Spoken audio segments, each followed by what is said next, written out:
Good afternoon once again. Welcome to our second module.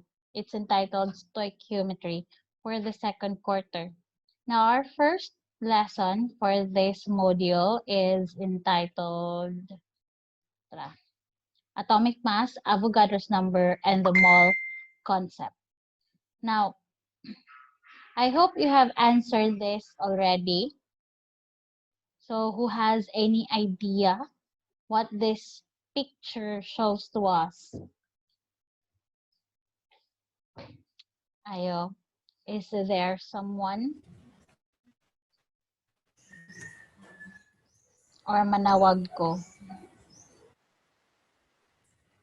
Malon? Malon? Unsa maning picture all about? Unsay meaning anang MM din ha? Molecular mass. Very good. Asa na to makita ang molecular mass?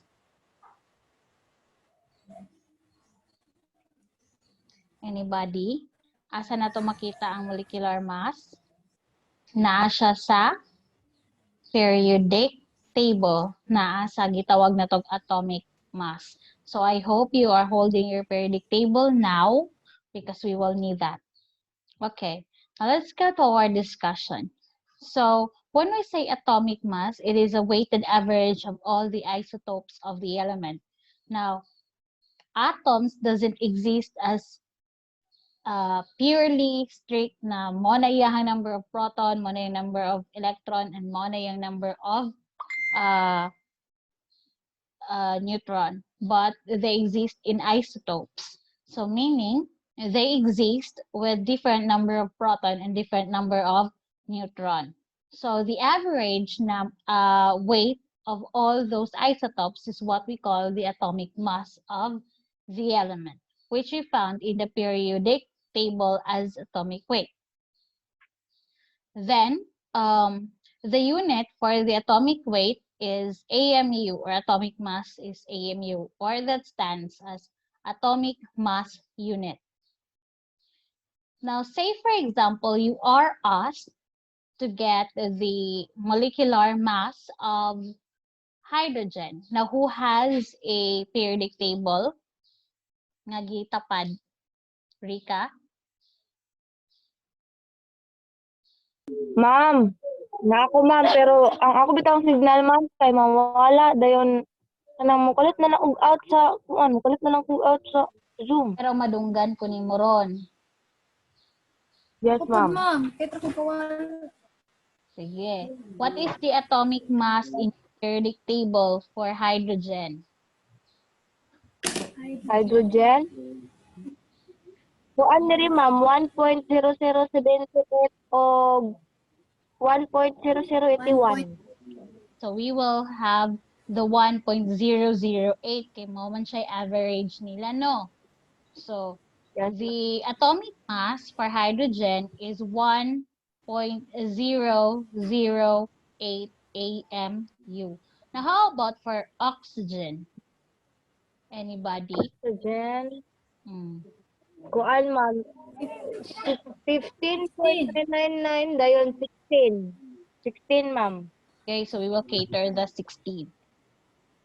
Atomic mass of oxygen is 16.00 AMU.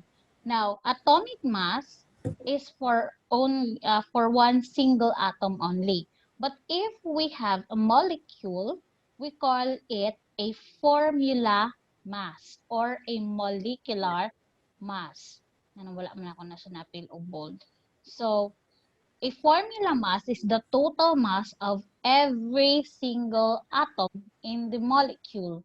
So say for example, what is the name of this particular compound?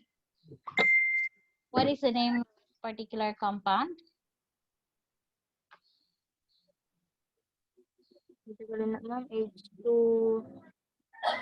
H2SO4. Sulfate. Ha?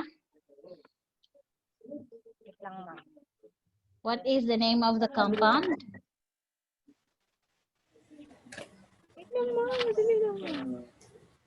Sulfuric acid. Very good. It's sulfuric acid. Now, in the sulfuric acid, it is composed of 2 hydrogens, 1 sulfur, and 4 atoms of oxygen. Now, kaganina, we already have identified the atomic mass of hydrogen, which is 1.008 AMU. For oxygen, it is 16.00 AMU. How about for sulfur? Ang iyahang atomic mass, ma'am? Yes. Sulfur, 32.08. 08? 06 lagi dito, ma'am. 06. 906. 906, ma'am. Napoy 08. Okay, we will have the 06. Now, always remember when we talk about atomic mass or anything that is taken from the periodic table, si hydrogen lang ang allowed to have 3 decimal places. Am I clear? Yes, ma'am. Again, only hydrogen is allowed to have 3 decimal places while the others will have their 2 decimal places. So the rest will have 2 decimal places. So we have 2 hydrogen atoms times 1.008 AMU per atom of hydrogen. So we cancel hydrogen atom. 2 times 1.008 is 2.016 AMU plus 1 atom of sulfur times 32.06 AMU, and the answer is 32.06 AMU. 4 atoms of hydrogen times 16.00 AMU is 64.00 AMU. Adding all of them, we have 98.076 AMU. So that is how we calculate the atomic mass and the formula mass. Sometimes, if the atomic or if the molecule is composed of a covalent bond, then they call it sometimes as molecular mass. But to calculate, the way we calculate the formula mass and the molecular mass is just the same. Only the formula mass mostly ginagamit siya for ionic bond. For covalent bond, ginagamit nila nga term is molecular mass. But the same way lang gihapon ang ilahang pagkuha. Now, just like the word pair. So when we say pair, na ay duha ka buok, one pair, na ay duha ka member sa isa ka pair. When we say dozen, there are 12 pieces in a dozen. So the same thing when we talk about mole. Mole is a specific measure for the number of atoms. So when we say a mole of an atom, it means it is exactly 6.02 times 10 to the power of 23 particles. This number is called the Avogadro's number, which has a symbol of N.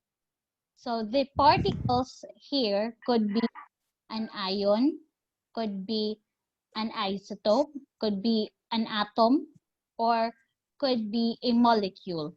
So again, the molecule, the particles referred here could be an atom, a molecule, an ion, or an isotope. So this number was discovered by Amadeo Avogadro. That's why it is named after him. He is an Italian physicist who contributed to the concept of atomic nucleus. So when we say molar mass, the concept of molar mass and the atomic mass are just the same. The only difference is that their unit. For atomic mass, we use AMU. For molar mass, we use grams per mole. Tara siya. So, mo na iyahang unit.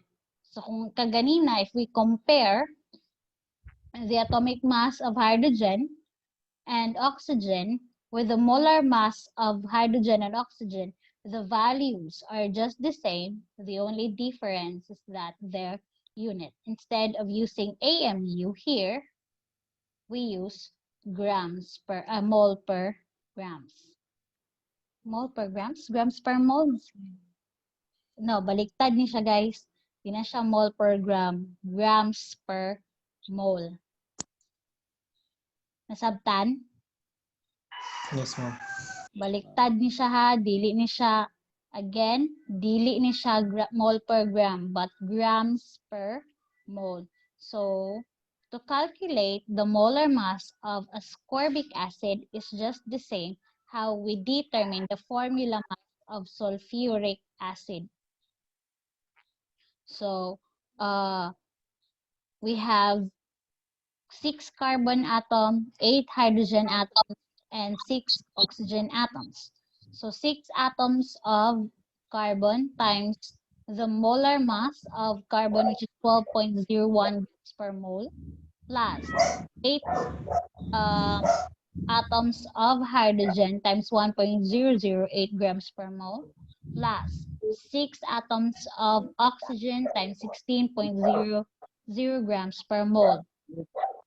All of them have the total molar mass of ascorbic acid to be 123.188 grams per mole. So, this is what we call the mole concept. Kani siya is just the same ang picture nga akong gipakita dire. This is how we are going to determine or calculate the number of moles to the number of molecules to the mass of the substance. So, mo ni siya iyahang other way. Mass in grams. So, in order to determine the number of mole, we multiply the inverse of molar mass. But if the given is a number of mole and we are going to determine the mass, we multiply it with the molar mass. So if the mole is given and we are asked to get the number of particles, so the mole is multiplied to the Avogadro's number to get the number of particles. But if the number of particles is given and we are asked to get the number of moles, we multiply the inverse of the Avogadro's number. Am I clear? Am I clear? So we just follow this flow chart in order to determine the whatever is missing. No. For example, Kunyong yes, may kabuo. Rika, dungog kayo ka girl. Say for example, how many particles are there in 100 grams of table salt? What is the given? The given is mass. So this is how you are going to write the mass of sodium chloride. So you have the subscript sodium chloride and the symbol for mass is small letter m. It is equal to 100.0 grams of sodium chloride. Now, solution, of course, in writing your solution, you don't need to write the step 1, step 2, step 3. You go directly to the process. Am I clear? Basta na po yung mag-step 1, step 2, inig-check na ko ha kung yung dukdukon. The problem above represent the flow from mass to number of particles. So how many particles? So meaning, given is the mass, you are going to go to the number of particles. So this is what is asked in the problem. So in going to the number of particles, you have to go first to number of moles. You have to determine the number of moles first. In order to get the number of moles, you multiply the mass to the inverse of molar mass. So first is we determine the molar mass of sodium chloride. So first step is to calculate for the molar mass. Molar mass of sodium plus molar mass of chlorine. So you have 22.99 grams per mole plus 35.45 grams per mole. You have a total molar mass of sodium chloride. Kinsa nang gasaba-saba. Palihog kog mute. 58.44 grams per mole. Step to is to plug in the values. So, di ba, given in our flow chart, the mass will be multiplied to the inverse of the molar mass. So, we have here N. N is the symbol for mole times 100, which is the mass, times the inverse of the molar mass. So, mole sa taas, grams sa ubos, kaya mo na iyahang inverse. Then we have 100 times mole is 100 mole. We cancel the grams. And then, as we all know, big whole numbers have a denominator of 1. So 1 times 58.44 is 58.44. 100 mole divided by 58.44 is 1.7111564742 mole. So since the number of mole is not yet our final answer, we will not round it off. So we use that whole number. Step 3. Now that we have the value of N, we proceed to the Avogadro's number. So going back to our flow chart, the mole, we already have calculated for the number of moles, and we are now to get the number of particles. So we follow this arrow. It means we multiply the number of moles to the Avogadro's number. So N is equal to the number of moles times the Avogadro's number. So 1.711156742 mole times 6.02 times 10 to the power of 23 particles per mole. So we have this 1.030116359 times 10 to the power of 24 particles. And since it is our final answer, we express it to the to the significant figure, to the appropriate number of significant figure. Now, going back to our given, isa naman na itong given, so isa na itong lantawon. So, it has four significant places, so or significant figures. So, our answer must also have 4 significant figures. So, since it's 0 followed by 1, so we do not add 1. We retain the 0. So, the final answer is 1.030 times 10 to the power of 24 particles. Now, since we are looking to sodium chloride, we can say that there are 1.03 times 10 to the power of 24 molecules of sodium chloride. So, inana lang siya kadali. So, all you have to do is follow this mole concept flowchart. So, now, you can do your, tell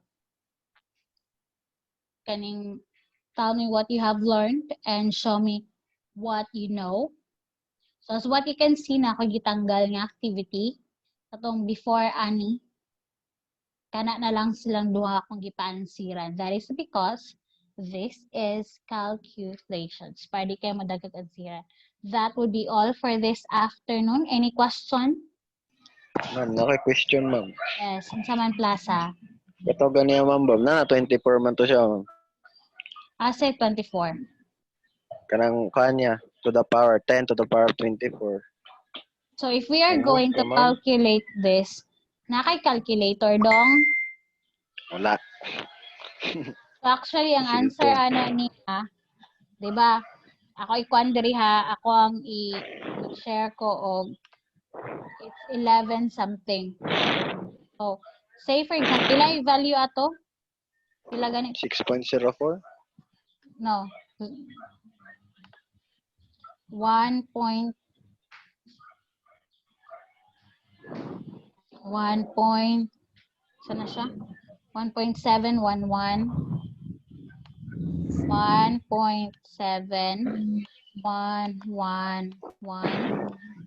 Yara ha 711156742 5 6 7 4 2 mole. Mo na yung nigawa sa atong calculation, di ba? we are to multiply this with 6.03 ay 02 times 10 to the power of 23. Di ba puro na multiply tanan? So pwede na Yes, ma'am. na siya to i-multiply sa exclude sa nato ni siya. Di sa nato Yes, i-appeal. ma'am. So calculator para ha. Open sa ako calculator para akong i-share.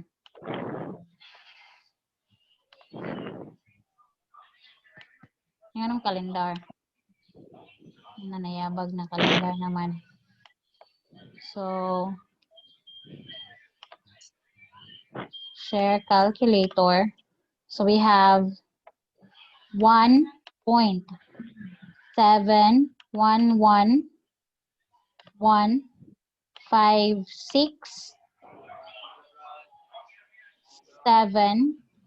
1.71156.742 times 6.02. What is the answer? 10.30. Okay. 1160. So, okay. So, the answer is